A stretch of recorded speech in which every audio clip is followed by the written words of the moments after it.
Assalamualaikum warahmatullahi wabarakatuh. Halo Sobat Semul, Sobat Semangat Munawarman. Apa kabar nih? Semoga selalu diberikan kesehatan di bulan Ramadan ini ya. Nah, Semul balik lagi nih dengan saya, Tasya Wardani sebagai moderator. Hari ini pemateri kita nggak kalah kerennya dari kemarin. Penasaran nggak sama pemateri kita hari ini? Kita sambut dulu yuk kepada pemateri kita, dipersilakan. Kalau begitu, langsung aja nih Kak, perkenalkan diri, nama, tempat asal, hobi, nomor HP, sama status kakak nih. Enggi, dipersilakan. Oke, masuk ya. Bismillahirrahmanirrahim. Assalamualaikum warahmatullahi wabarakatuh. Perkenalkan, nama saya Muhammad Enggi Sulaiman, biasa dipanggil Enggi. Saya asalnya dari Sulawesi Tenggara, Bau-Bau. Hobinya diskusi. Terus apa lagi nih? Nomor HP perlu juga ya? Nomor HP. Siapa tahu ada yang mau nge-set nih Kak. Oke, 0852 4005 0473. Oke. Itu aja deh kayaknya. Apa kabar nih Kak Enggi? Di Samarinda Kak? Alhamdulillah baik. Ya, sekarang lagi di Samarinda. Alhamdulillah Kak, saya juga baik kok Kak. Iya ya. Moderator harus baik terus ya. Ya. Yang saya tahu nih Kak, Kak Enggi ini kan merupakan salah satu mahasiswa yang sibuk banget nih. Di samping kuliah yang menjadi kewajiban kakak juga mengurus organisasi kan? Ya. Nah, kakak tuh juga salah satu mahasiswa yang berprestasi. Bisa nih Kak, kakak tolong ceritain sedikit aja pengalaman Kak Enggi dari awal masuk kuliah mungkin? Oke. Sebenarnya kalau dibilang juga yang super sibuk nggak juga terlalu prestatif orangnya, tetapi kalau ngomongin prestasi ya adalah sedikit gitu. Nah, kalau ngomongin organisasi, kuliah, prestasi, artinya itu sebuah tiga hal yang sebenarnya bisa kita lakuin atau bisa kita dapatkan dengan sungguh-sungguh tentunya. Karena saya juga banyak terinspirasi dari senior di kampus. Mereka bisa kuliahnya bagus, akademiknya mantap gitu. Kemudian orang juga organisatoris, artinya banyak organisasi dan aktif dan punya peran penting di sana gitu. Kemudian mereka juga orang-orang prestasinya luar biasa. Nah, kalau dari saya sendiri, saya kan asalnya dari Sulawesi Tenggara ya. Jadi merantau ke Samarinda pada saat itu. Kemudian singkat saja mungkin qadarullah Allah luluskan di pendidikan geografi Unmul 2017. Awalnya memang saya orangnya sudah suka organisasi dari SMA ya. SMA juga alhamdulillah pernah sempat menjabat sebagai ketua OSIS. Hanya mungkin jauh berbeda sih dengan dinamika yang ada di kampus sama yang di sekolah. Tapi satu hal yang membuat saya kenapa saya pengen terjun langsung ke dunia organisasi, seperti yang saya bilang di awal tadi, saya terinspirasi dari beberapa tokoh di kampus gitu ya, senior di kampus, bahwa mereka orang-orang yang hebat gitu. Banyak orang lahir dan besar dari organisasi. Karena menurut saya banyak ilmu yang saya dapatkan di sana, pengalaman yang mungkin kita tidak dapat di bangku-bangku kuliah atau di kelas-kelas gitu di dalam ruangan. Dan kita bisa dapatkan itu lewat organisasi. Dan sebenarnya untuk memilih organisasi juga tergantung kitanya sih. Apa yang ingin kita pelajari, apa yang ingin kita dapat, ilmunya yang dimana kita bisa nyaman di situ sesuai dengan apa yang kita inginkan, ya boleh, terserah kita memilih yang mana gitu. Dan saya memilih karena memang benar-benar ingin belajar gitu, dan benar-benar ingin mendapatkan ilmu dari situ. Dan akhirnya alhamdulillah bisa sampai sekarang gitu. Banyak organisasi yang saya pernah masukin dan mereka benar-benar banyak memberikan ilmu pengetahuan, terutama di bidang ini ya, public speaking, kemudian bagaimana bersosialisasi dengan orang banyak, bertemu dengan tokoh-tokoh masyarakat, kemudian manajemen lobby, segala macam. Jadi kita punya banyak relasi, punya banyak teman, dan itu sangat luar biasa sekali. Artinya membantu sekali gitu. Dan kebetulan saya juga kan penerima beasiswa ya, Studi Ethos namanya. Jadi saya rasakan betul di situ betapa jaringan itu atau relasi itu luar biasa pentingnya. Karena Studi Ethos kan punya jaringan seluruh Indonesia ya, di Pulau Jawa, Sulawesi, di Sumatera ada, sampai di Kalimantan. Nah, dari situ ternyata semakin banyak kita kenal orang-orang yang berbeda, orang-orang hebat, saling sharing gitu, pengetahuan, pengalaman. Jadi bisa buat kita tuh semakin belajar bahwasanya bagaimana kemudian kita membagi waktu, manajemen waktu, agar ketiga hal tadi, poin tadi yang saya sampaikan di awal terkait kuliah, organisasi dan prestasi itu bisa berjalan maksimal gitu. Banyak contoh, ya sudah banyak contoh orang-orang di mana yang mereka pun sibuk di organisasi, kuliahnya bagus, tapi mereka juga bisa berprestasi karena itu tadi, bagaimana mereka bisa manajemen waktunya dengan baik dan memilih di mana mereka ingin menempatkan dirinya di situ. Itu. Dan saya juga belajar banyak dari organisasi, kiat-kiat bagaimana sih bisa kita jadi agar bisa jadi orang yang prestatif gitu ya, bisa banyak prestasi. Saya banyak belajar dari situ. Artinya semua berawal dari organisasi gitu ya. Kemudian kenal dengan orang-orang hebat, saling sharing, mereka memotivasi saya untuk terus belajar. Nah, akhirnya bisa sampai sekarang kayak gitu. Itu sih. Saya juga orangnya dulu yang awalnya mungkin awal-awal gitu ya, nggak terlalu suka ngomong segala macam. Artinya biasa-biasa aja lah gitu orang. Tapi semenjak ikut organisasi saya dilatih. Bahkan di awal semester tuh saya sudah mendapatkan, kemarin sempat mengikut lomba di awal semester tuh di 2017. Alhamdulillah masih tingkat fakultas itu dapat juara 2 pertama kalinya tuh. Makanya itu semua saya dapatkan lewat gitu ya, banyak belajar dari organisasi. Gitu sih. Itu mungkin sedikit. Mantap banget Kak. Terus kalau misalkan selama ini Kak, kesibukan Kakak saat ini apa aja nih Kak? Karena masa-masa pandemi COVID-19 ini ya, jadi semua pada tahu ya, lagi di rumah aja. Kemudian palingan kesibukan kuliah online, diskusi-diskusi gitu, baca-baca buku. Apalagi juga sekarang momennya kan Ramadan ya, jadi banyak waktu-waktu yang produktif yang bisa kita gunakan untuk hal-hal yang produktif gitu. Iya. Terus Kak, kan selama ini pasti Kakak mengalami nih jatuh bangun. Karena seperti kata salah satu motivator tuh kan, gak akan ada kesuksesan tanpa adanya kegagalan. Boleh nggak nih Kak dikasih tahu ke sobat-sobat semua, apa sih motivasi Kakak untuk terus maju dan bangkit? Oke. Sobat apa tadi namanya? Saya lupa. Sobat Semangat Melawarman ya? Iya. Iya Kak, benar. Semol dia, Semangat Melawarman. Mungkin untuk teman-teman yang dengar, yang kita sharing saja, bukan berarti saya lebih hebat dari teman-teman semua.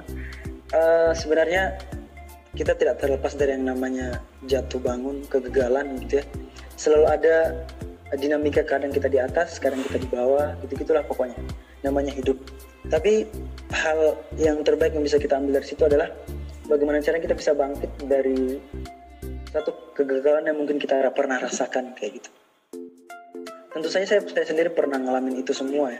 Jadi di awal-awal dulu perjuangan untuk masuk kampus saja susah gitu. Perjuangan untuk masuk kampus susah. Saya orang yang baru pertama kali menginjakan kaki di Pulau Kalimantan, di Bumi Etang. Saat itu belum kenal siapa-siapa, jadi benar-benar masih sendiri dan benar-benar berjuangnya sendiri gitu. Dari yang awalnya harus cari link-link beasiswa gitu-gitu, karena sudah sering saya ngomong gitu di depan banyak orang juga bahwa saya tipikal orang yang kuliah tidak pengen membebankan orang tua, jadi sebisa mungkin bisa mandiri gitu. Jadi benar-benar saya berjuang dari awal gitu ya, nyari link beasiswa, searching dan akhirnya sampai sekarang bisa mendapatkan beasiswa dan alhamdulillah tidak membebani orang tua gitu, bisa mandiri sendiri gitu. Artinya banyak hal, mungkin kegagalan yang mungkin nggak bisa kita uraikan satu persatu, tetapi kita bisa mengambil pelajaran dari itu semua. Artinya kalau yang sering kita dengar di Instagram ya, quotes itu ya, kalau kamu gagal, coba lagi, gagal, coba lagi, gagal, coba lagi. Ketika kamu berhenti maka semua akan selesai. Artinya kita dituntut untuk kemudian tidak pernah merasa putus asa. Jangan sampai kita merasa ini sudah berakhir, ketika gagal maka coba lagi, gagal coba lagi, gagal coba lagi, jangan pernah berhenti gitu, karena akan ada masanya kita akan mendapat yang namanya kesuksesan. Jadi saya juga pernah bilang, banyak juga orang bilang kata-kata bijak ya, bahwasanya kita hidup itu ada punya dua masa gitu ya, masa sukses dan masa gagal. Maka habiskan masa gagalmu sekarang agar nanti kamu bisa mendapatkan masa suksesmu. Artinya kita habiskan jatah gagal kita sekarang kayak gitu, agar nanti yang akan kita dapatkan adalah masa sukses. Intinya terus berani mencoba, ikhtiar, dan yang tidak kalah penting adalah doa tentunya gitu ya. Karena sudah banyak orang, contoh-contoh ya, kita bisa lihat tokoh-tokoh contohnya kayak Jack Ma dan lain sebagainya, mereka yang Bill Gates, orang-orang yang sekarang punya posisi yang terpandang di dunia, di tokoh-tokoh barat ya. Mereka orang-orang yang dulunya benar-benar dikucilkan, yang selalu gagal, ditolak masuk universitas, di DO dan segala macam, tapi akhirnya sekarang mereka jadi orang yang sukses, orang yang berhasil kayak gitu. Artinya memang jangan pernah untuk terus mencoba gitu ya, habiskan jatah gagalmu sekarang agar nanti kamu bisa menuai jatah sukses. Lah nih Kak, meski di luar konteks sama kita, tapi Sobat Semul mau tanya nih, gimana sih cara kakak tetap semangat di perkuliahan, di organisasi, dalam situasi Ramadan seperti ini nih? Sebenarnya nggak ada yang berbeda ya, nggak ada yang berbeda mau itu Ramadan atau di hari biasanya. Kita perlu tahu gitu, bahwasanya memang beberapa hal itu yang kuliah, organisasi, bahkan mungkin sudah menjadi, kalau kita bilang kayak ya sudah kewajiban kita sebagai seorang mahasiswa memang menghadapi hal-hal yang seperti itu. Untuk kemudian semangat ya terus saja memotivasi diri ketika kita punya cita-cita misalkan atau punya tujuan gitu ya, maka tujuan itulah kemudian atau cita-cita itulah kemudian yang membuat kita tetap termotivasi gitu untuk terus belajar, terus kuliah, mencari ilmu di organisasi gitu, terus berprestasi. Karena ketika kita punya tujuan, selalu ada motivasi dalam diri kita gitu. Saya ingin mendapatkan ini, maka konsekuensinya adalah saya harus belajar gitu ya. Saya harus menimba ilmu gitu ya. Saya harus jadi orang seperti ini, harus belajar seperti ini gitu. Jadi kita punya standar sendiri gitu untuk menentukan diri kita. Karena kita punya cita-cita ini, pengennya jadi orang ini, pengennya seperti apa, maka saya kira itu menjadi motivasi yang besar gitu ya dalam diri kita. Karena sering kita dengar juga bahwasanya motivasi besar itu adalah motivasi internal dari dalam diri kita kayak gitu. Meskipun mungkin banyak orang yang menyemangati kita segala macam bla bla bla gitu ya, tapi kalau nggak ada motivasi dalam diri kita, mustahil juga gitu kita bisa mendapatkan semangat itu. Maka yang paling penting adalah tetap menjaga motivasi diri, tenangkan dalam diri bahwasanya saya punya tujuan nih dalam hidup saya punya cita-cita yang ingin saya capai, maka itu seharusnya sudah bisa menjadi motivasi kita untuk terus produktif.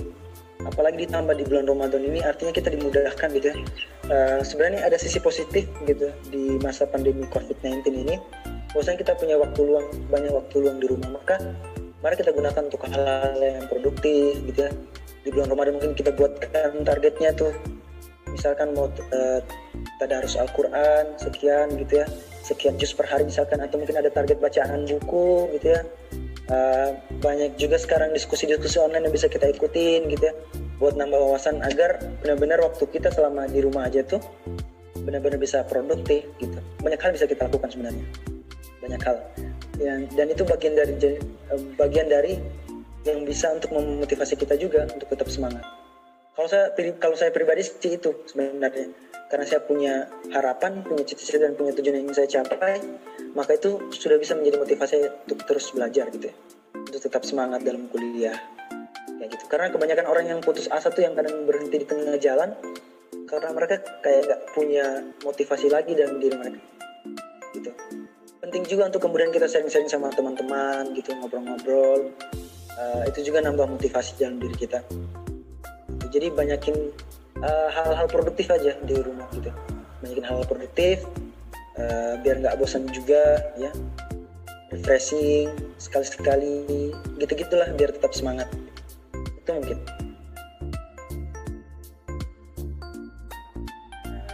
Terus kan biasanya pas Ramadan nih Kak, kakak ngeluangin waktu dengan ngabuburit. Aha. Ada nggak yang mau kakak lakuin di tahun ini yang puasanya sedikit berbeda dari tahun-tahun sebelumnya nih kak? Pengganti ngabuburit kakak gitu. Oke. Mungkin yang agak berbeda adalah karena kondisinya sekarang kita ada di masa COVID-19 gitu ya. Jadi yang berbeda adalah mungkin nggak ada lagi yang namanya ngumpul-ngumpul bareng teman-teman. Biasa ngabuburitnya kayak bukber ya, trennya bukber sama angkatan atau alumni segala macam. Biasanya kayak gitu. Dan sekarang justru malah yang saya lihat adalah lebih positif aja gitu, lebih produktif.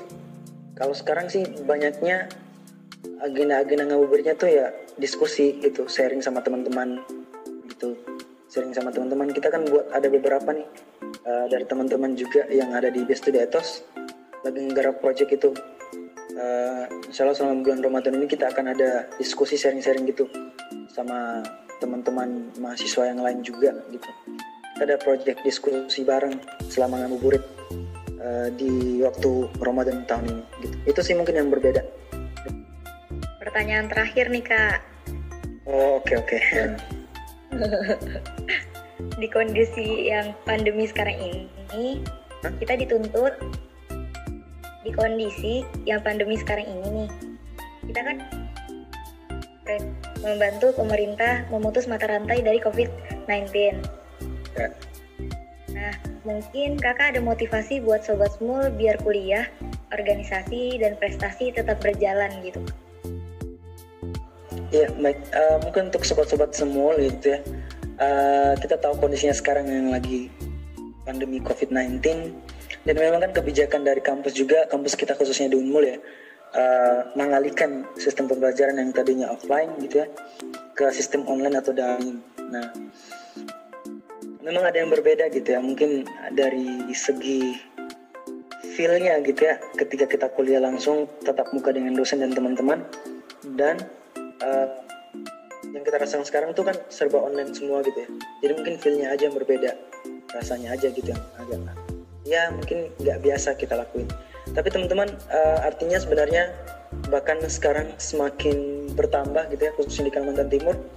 Atau total per hari kemarin yang saya lihat datanya terbaru yang kemarin ya, itu sudah kisaran 74 orang yang positif di Kalimantan Timur. Artinya data itu pun akan semakin bertambah nantinya. Maka dari itu dari saya pribadi juga teman-teman, ketika memang tidak ada hal-hal yang penting untuk keluar rumah, maka mari kita untuk tetap di rumah saja gitu. Karena banyak hal-hal produktif yang bisa kita lakukan di rumah aja gitu, seperti yang saya bilang di awal tadi. Bisa baca buku, kemudian bisa ngikutin diskusi online dan sebagainya macamnya. Kemudian juga tetap semangat kuliahnya meskipun kita sistemnya yang seperti ini online, tapi tidak tidak mengurangi juga rasa semangat kita untuk menuntut ilmu, teman-teman. Jadi dari saya tetap semangat gitu ya. Kalau nggak ada hal-hal penting, ya jangan keluar dulu, tetap di rumah aja. Lakukan hal-hal produktif lainnya yang bisa dilakukan di rumah, baca buku, menyelesaikan target-target Ramadan gitu ya, menyelesaikan tugas-tugas kampus, dan lain sebagainya macamnya, hal-hal yang produktif lah. Itu mungkin ya. Terima kasih banyak ya kak atas partisipasi kakak dari Sobat Small ini. Ada kata-kata terakhir nih sebelum menutup. Karena bagian terakhir ya, mohon maaf juga mungkin agak yang pendengar mungkin agak bosan, kita terlalu kaku juga ya, mohon maaf. Dan mungkin kalau salah-salah kata ya, mungkin terakhir dari saya adalah hal sisi lain yang perlu kita lihat dari kondisi hari ini adalah bagaimana nantinya mungkin kita harus lebih banyak bersyukur gitu ya, karena kita masih diberi kesempatan juga untuk bertemu di bulan Ramadan, meskipun ada yang berbeda gitu, sedikit berbeda dari tahun-tahun sebelumnya. Jadi saya tetap semangat untuk teman-teman semua, tetap produktif, stay safe, jangan lupa cuci tangan, pakai masker gitu ya. Kalau nggak ada kepentingan di rumah aja. Salam semangat Muharman, semangat bergerak, semangat berkarya. Itu mungkin, terima kasih. Terima kasih kembali kak. Demikian dari Sobat Semua. Kurang lebihnya kami mohon maaf. Wassalamualaikum warahmatullahi wabarakatuh. Waalaikumsalam warahmatullahi wabarakatuh.